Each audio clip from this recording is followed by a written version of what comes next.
you mentioned one effort that Sanofi is committed to, and that is something that would offer patients a single interface to connect with their investigator and also with the sponsor's data collection system. There are many voices in the industry who for years I've been hearing talk about, patients being able to access their own data, Jeff Kasher, Craig Lipset, and many others. From your perspective, why is that so important, and what benefits will that deliver to both sites and patients? I think with technology, we as human beings are more and more used to go through one interface. We are used to doing our grocery shopping through an app, and we are used to taking care of our banking and our credit cards through an app. We're even getting more and more used to accessing our healthcare provider and our own data through secure systems connecting directly with the hospital. So for me, it feels like it's something that we cannot not do. We have to provide that same level of experience and service and connection for patients in clinical trials if we want to be serious about this being a treatment option. So today, and I think we all around the phone recognize that patients interact with their investigator, with the study nurse, they make appointments, they have to maybe change an appointment, they have to get their drugs picked up or delivered, they have to have apps with their eCOA, they have maybe another app where they can, well, not maybe, they can see their own lab data in their hospital interface. And we were just thinking about 4 years ago that to be ready for the future that would include only more digital assessment, more devices, more technology, we have to provide patients with a single point of entry, basically. So that all started with a very ambitious, basically a drawing on a whiteboard saying we would like the patient to be able to collect the data, but also do their informed consent, have videos about what the study procedures mean, have the information to show to their loved ones around them, to share what trial they're in, to be able to make or change an appointment, to schedule the drug delivery, to upload the data, everything through one interface. And we call that in our heads, we call that the integrated patient platform.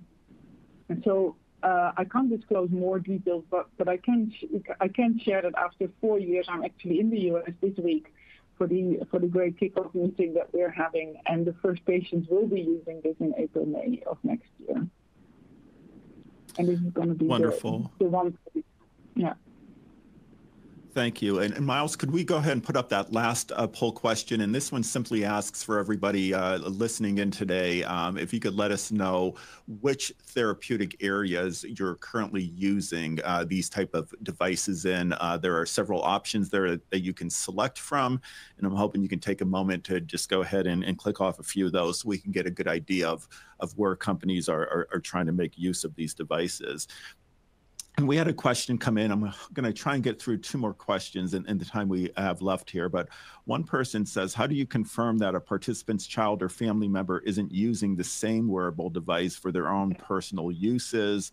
How are you able to have authentication on the device? And I read this and I'm reminded a few years ago, I was at a conference and somebody was talking about wearable devices, and a question from the audience came up, and the person asked, how do you know that someone isn't going to strap that wearable device to their dog and let them run around the yard? And I think the speaker looked out with a straight face and said, why would you do that?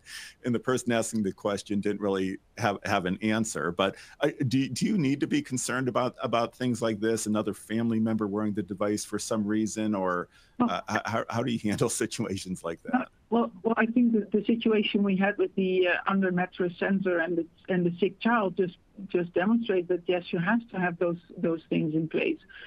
And for me, there's a few ways to go about it. One is a very close oversight of the investigator on the data that are collected. And this is immediately one of the most difficult things that we're facing. How do you include the investigator in the data flow?